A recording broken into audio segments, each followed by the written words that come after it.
Hello दोस्तों, एक बार फिर से आप सभी का स्वागत है आपके अपने YouTube channel JP math and science classes में। दोस्तों आज हम लोग प्रकाश का अपवर्तन पढ़ेंगे, ठीक है। आइए इससे पहले जानते हैं प्रकाश क्या है। इससे पिछले वीडियो में भी हम प्रकाश को क्लियर किए हैं, फिर से एक बार सुन लीजिए। प्रकाश एक प्रकार की ऊर्जा है जिसके कारण किसी भी जीवों में देखने की संवेदना या क्षमता उत्पन्न होती है, ठीक है।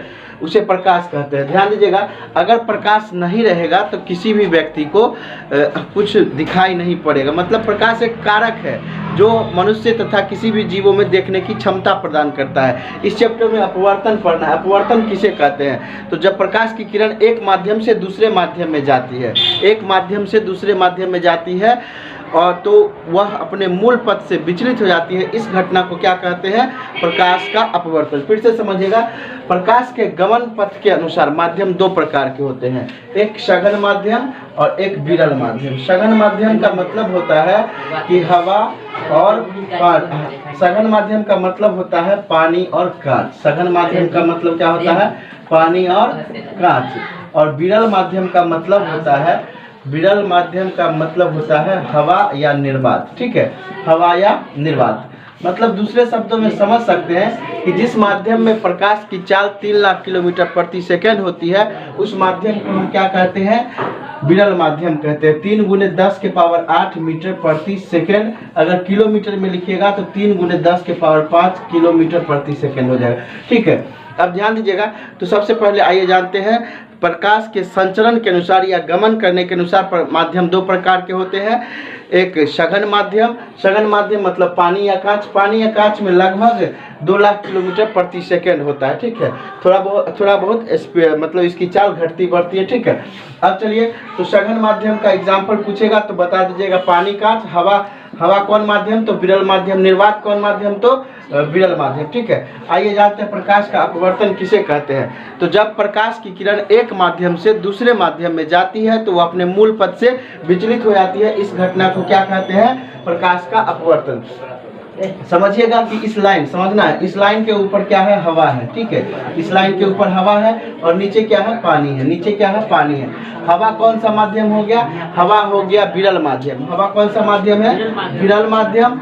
और पानी कौन सा माध्यम है? सघन माध्यम। पानी कौन सा माध्यम है? सघन माध्यम। सिंपल मीडियम, हार्ड मीडियम, ठीक है।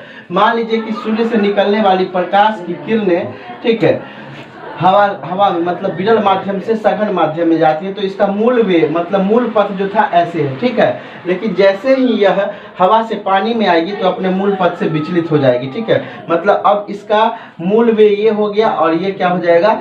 मतलब ओरिजिनल पथ जो था, ठीक है, वो ये है। लेकिन जैसे ही हवा से पानी में आती है तो अपने मूल पथ से विचलित हो जाती है। इस घटना को क्या कहते हैं? प्रकाश का अपवर्तन कहते हैं। मतलब जब प्रकाश की किरण एक माध्यम से दूसरे माध्यम में जाती है तो वह अपने मूल पथ से विचलित हो जाती है। इस घटना को प्रकाश का अपवर्तन कहते हैं। और अपवर्तन के मुख्यतः 2 नियम होते हैं। ध्यान दीजिएगा, अपवर्तन के मुख्यतः कितने नियम होते हैं? 2 नियम। आपतित किरण मतलब किसी प्रकाश स्रोत से निर्गत किरण को क्या बोलेंगे?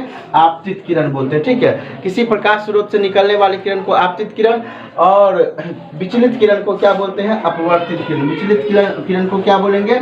अपवर्तित किरण कहते हैं, ठीक है। आपतित किरण अपवर्तित किरण के बीच डाला गया अभिलंब, तीनों एक ही समतल में होते हैं। पहला ध्यान दीजिएगा कि अपवर्तन के 2 नियम क्या होते हैं? आपतित किरण, अपवर्तित किरण। मतलब देखिए, ये किरण था जो किसी प्रकाश स्रोत से निकला है और ये क्या है? विचलित किरण है। विचलित किरण है, ठीक है। ये क्या है? विचलित किरण है, ठीक है। तो अब ध्यान देना है, आपतित किरण, अपवर्तित किरण तथा आपतन बिंदु पर डाला गया अभिलंब, तीनों एक ही मतलब ये लाइन जो है ये अभिलंब है। ये क्या है? अभिलंब है। ये लाइन है अभिलंब, ठीक है। आपतित किरण, अपवर्तित किरण तथा आपतन बिंदु पर डाला गया अभिलंब तीनों एक ही समतल में होते हैं। और आपतन कोण कीजिए मतलब क्या? साइन आई। आपतन कोण कीजिए तथा अपवर्तन कोण कीजिए क्या होता है? एक नियतांक होता है। आपतन कोण कीजिए और अपवर्तन कोण कीजिए एक नियतांक होता है जिसे स्नेल का भी नियम कहते हैं। ध्यान दो, तो आपतन कोण ये साइन आई, अपवर्तन कोण क्या हो जाएगा? Sine r. एक नियतांक होता है, इस नियतांक को म्यू से सूचित करते हैं। अर्थात ध्यान दीजिएगा, इसका दूसरा नियम क्या हो जाएगा? साइन आई इक्वल बटे sine r equal to mu, ठीक है, जिसे स्नेल का भी नियम कहते हैं। तो प्रकाश के अपवर्तन के आप दूसरे नियम को क्या कह सकते हैं? स्नेल का नियम। स्नेल का नियम पूछेगा क्या होता है तो कहिएगा आपतन कोण की ज्या तथा अपवर्तन कोण की ज्या एक नियतांक होता है, जिसे क्या कहते हैं? स्नेल का नियम कहते हैं। अर्थात साइन आई बट्टा साइन आर इक्वल टू क्या हो जाता है? म्यू। ध्यान देना है, पूछेगा आपतन कोण किसे कहते हैं तो अभिलंब और आपतित किरण के बीच बने कोण को क्या कहेंगे? अभिलंब और आपतित किरण के बीच बने कोण को आपतन कोण कहेंगे, उसे साइन आई से डिनोट करते हैं, ठीक है। अभिलंब और अपवर्तित किरण के बीच बने कोण को अपवर्तन कोण कहते हैं, ठीक है। तो ध्यान दीजिएगा, प्रकाश का अपवर्तन और अपवर्तन के नियम ये क्लियर है।